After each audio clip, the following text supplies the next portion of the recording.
বিএনপির প্রতিষ্ঠাতা ও সাবেক প্রেসিডেন্ট জিয়াউর রহমান এবং বিএনপি চেয়ারপারসন বেগম খালেদা জিয়ার ছোট ছেলে আরাফাত রহমান কোকোর 10ম মৃত্যুবার্ষিকী আজ। 2015 সালের 24শে জানুয়ারি হৃদরোগে আক্রান্ত হয়ে মালয়েশিয়ার কুয়ালালামপুরে মারা যান বিশিষ্ট এই ক্রীড়া সংগঠক।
আমাদের সকলের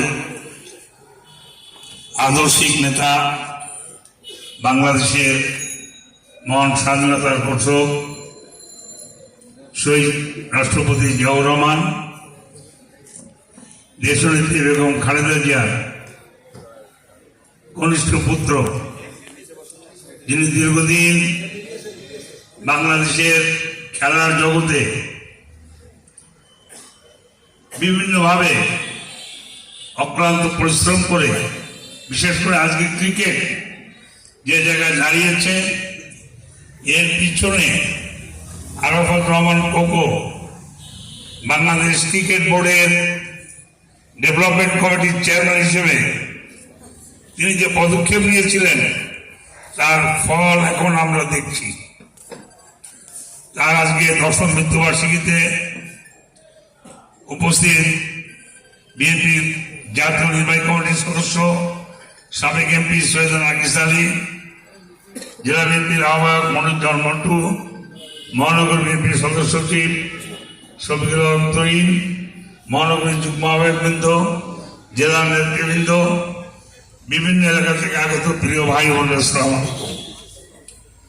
আমরা আরেকটি প্রোগ্রামে ছিলাম, একটি কৃষক সমাবেশে আমরা গিয়েছিলাম, যার জন্য এখানে আসতে আমাদের একটু দেরি হয়েছে।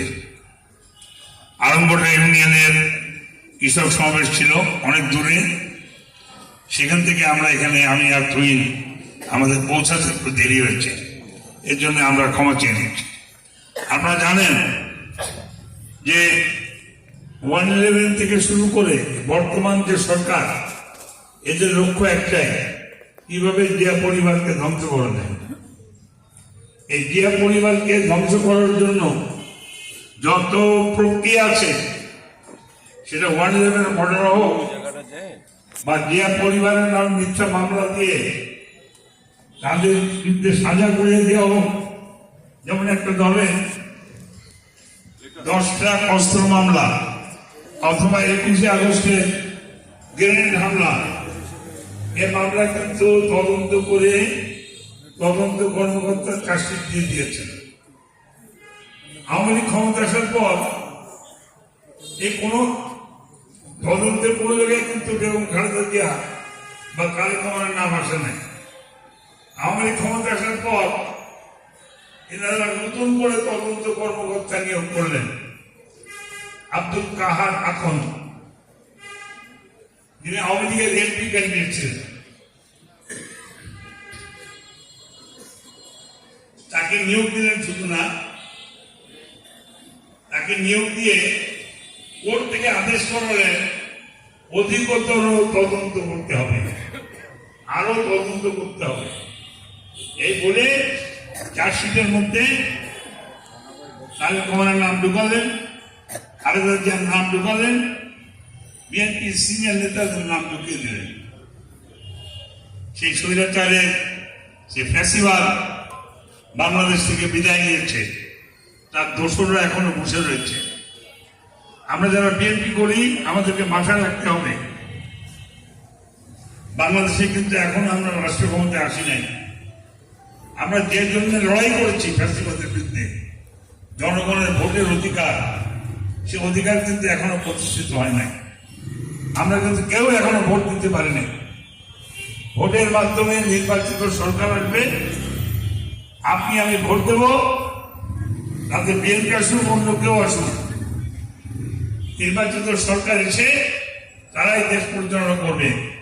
أعوذ بالله من الشيطان الرجيم بسم الله الرحمن الرحيم الحمد لله رب العالمين الرحمن الرحيم مالك يوم الدين إياك نعبد وإياك نستعين اهدنا الصراط المستقيم صراط الذين أنعمت عليهم غير المغضوب عليهم ولا الضالين آمين بسم الله الرحمن الرحيم قل هو الله أحد الله الصمد لم يلد ولم يولد ولم يكن له كفوا أحد اللهم صل على سيدنا ونبينا وشفيعنا وحبيبنا ومولانا محمد صلى الله عليه وعلى اله واصحابه وبارك وسلم.